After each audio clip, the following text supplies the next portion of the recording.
കണ്ണിന് മടി പിടിക്കുവോ? കണ്ണിനും മടി പിടിക്കും. അതിനെയാണ് ലേസി ഐ അല്ലെങ്കിൽ അംബ്ലോപ്യ എന്ന് പറയുന്നത്. കുട്ടിയായിരിക്കുമ്പം എന്തെങ്കിലും ഒരു കാരണം കൊണ്ട് കാഴ്ചക്കുറവുണ്ടായിരുന്നു എന്ന് വിചാരിക്കുക. ഒന്നെങ്കിൽ പവർ അല്ലെങ്കിൽ റിഫ്രാക്റ്റീവ് എറർ ആയിരിക്കാം, അല്ലെങ്കിൽ തിമിരം കാറ്ററാക്ട്. കുട്ടികളിലും തിമിരം വരും. അതേപോലെ തന്നെ കോങ്കണ്ണ്. അപ്പൊ എന്തെങ്കിലും കാരണം കൊണ്ട് കുട്ടിക്ക് കാഴ്ചക്കുറവുണ്ടായിരുന്നു എന്ന് വിചാരിക്കുക.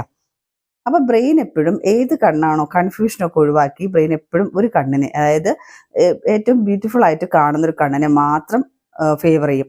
അപ്പൊ അതിന്റെ ഭാഗമായിട്ട് മറ്റേ കണ്ണ് സപ്രസ് ചെയ്ത്, അതായത് ലേസി ആയി തുടങ്ങും. അപ്പൊ ആ കണ്ണ് ചെറുപ്പത്തിൽ എന്ത് കണ്ടോ അത് മാത്രമേ വലുതാകുമ്പോഴും കാണുള്ളൂ. ബ്രെയിൻ സ്റ്റിമുലേഷൻ നടക്കില്ല.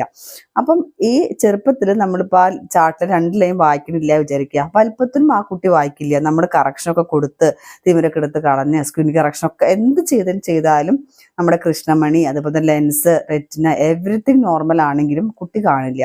അപ്പൊ ഇതിനെയാണ് അംബ്ലോപ്യ എന്ന് പറയുന്നത്. അപ്പം എപ്പോഴും കുട്ടികൾ ചെറുപ്പത്തിൽ കാഴ്ചക്കുറവായിട്ട് വരുമ്പോൾ കണ്ണട ഡോക്ടർ പറയുകയാണെങ്കിൽ നിർബന്ധമായിട്ടും വെച്ചിരിക്കണം.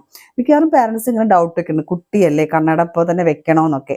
പക്ഷേ കുട്ടിയുടെ അതായത് കണ്ണിന്റെ പവർ നോക്കുക, ഡയൽ ചെയ്തിട്ട് പവർ നോക്കുക, ഞരമ്പ് നോക്കുക, ഇതെല്ലാം കഴിഞ്ഞിട്ട് കുട്ടിക്ക് പവർ ഉണ്ട്, കണ്ണട വെക്കണം എന്ന് ഡോക്ടർ പറയുന്നുണ്ടെങ്കിൽ ഡെഫിനറ്റ്ലി വെച്ചിരിക്കണം.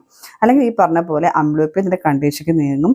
ഭാവിയിൽ നമ്മൾ എന്ത് തന്നെ ചെയ്താലും അത് മാറില്ല.